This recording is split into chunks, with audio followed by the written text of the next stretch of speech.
You're not mad. No, sir. For me, I'd be pissed off. Disappearing for 2 weeks, no explanation, show up hungover, late. Come on, you gotta be a little angry. No, sir. Mildly perturbed? No, sir. How come it is every time you say sir, it sounds more and more like fuck you? I have no idea, sir. Must be wondering where I was. You ever heard of Farron 4? Well, we're in training. We haven't gotten off planet yet. Yeah, that's right. It's a shithole of a planet that was on the verge of civil war. Point is, if I'm hungover, it's only because I was celebrating the new peace. So how'd you manage it? A little bit of diplomacy, a little punching, you know the drill. Actually, I don't, sir. That's the point. No, you got all the time in the world. With all due respect, we've been doing this, what, 2 months? And I haven't even worn the ring yet. Don't get hung up on the jewelry, Junior. You wear it, it chooses you. I thought the point was that the Guardians chose me, that's all. The big blue bosses may think that you're hot shit, but you're just a fucking substitute teacher, Junior. You're not ready to get up in front of the class until the ring says you are.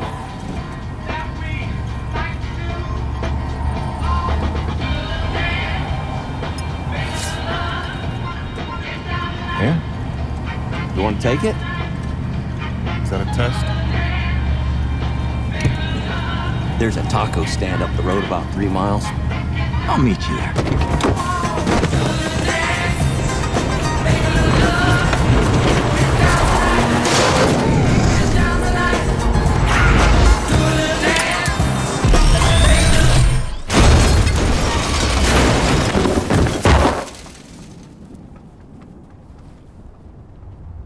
First episode of Lanterns begins with a look back at the origins of the Green Lantern legacy.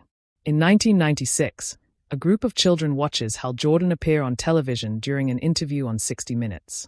Wearing the iconic Green Lantern uniform, Hal explains that lanterns are like police officers spread across the galaxy, protecting different sectors from danger. He reveals that every candidate for the Green Lantern Corps must answer one important question during their test. Are you afraid? Hal explains that after losing his father at a young age, he stopped being afraid of anything. Among the children watching the interview is a young John Stewart.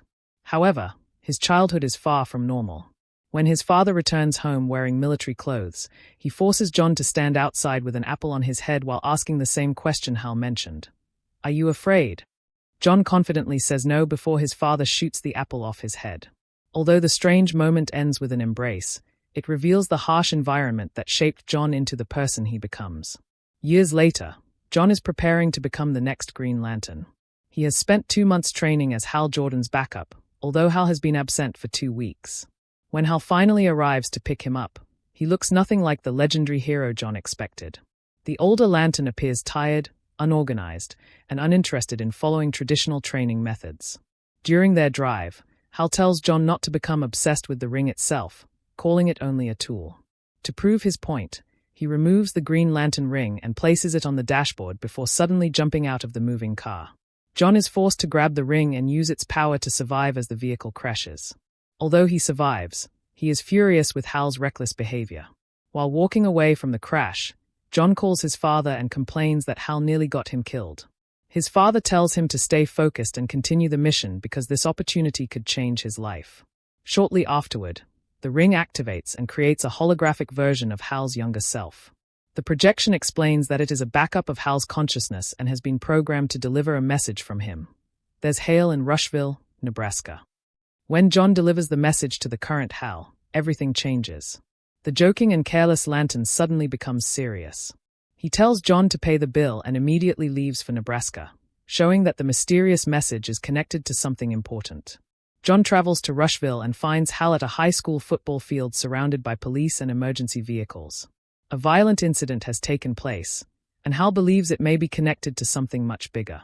The local sheriff, Kerry, is suspicious of Hal's involvement because the Green Lanterns have no official authority on Earth.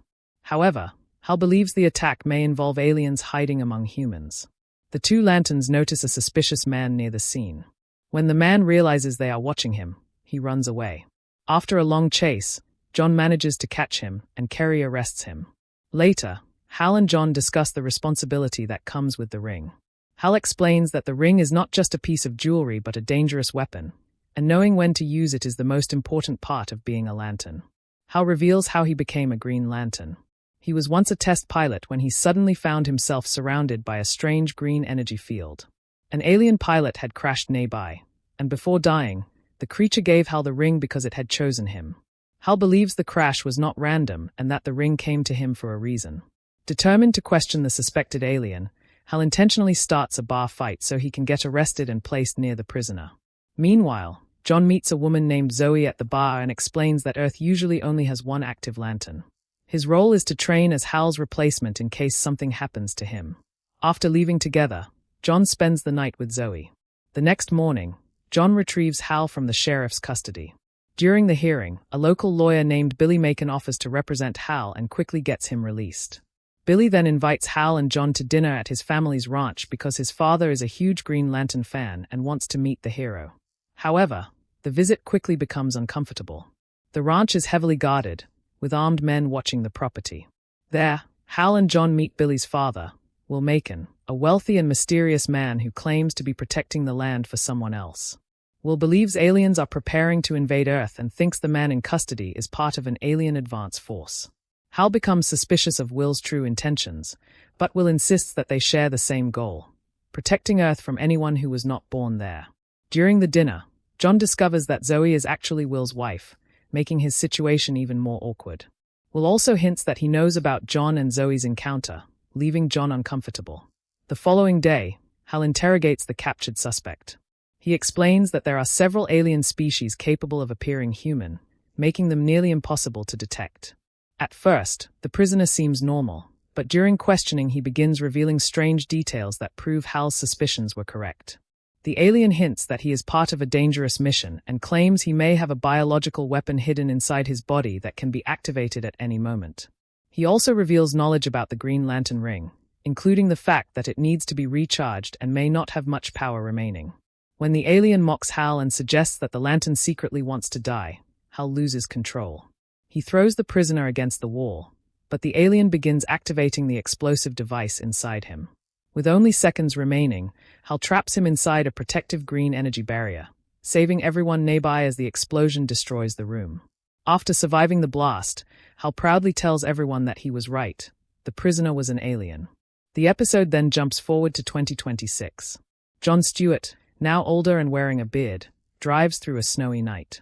He arrives at the remains of a destroyed location and reunites with Sheriff Kerry, who tells him he has barely aged. Together, they return to the football field where their journey began. There, John discovers the shocking truth. Hal Jordan is sitting motionless in the bleachers, dead. The legendary Green Lantern is gone, and his ring is nowhere to be found, leaving behind a mystery that sets the stage for John Stewart's future.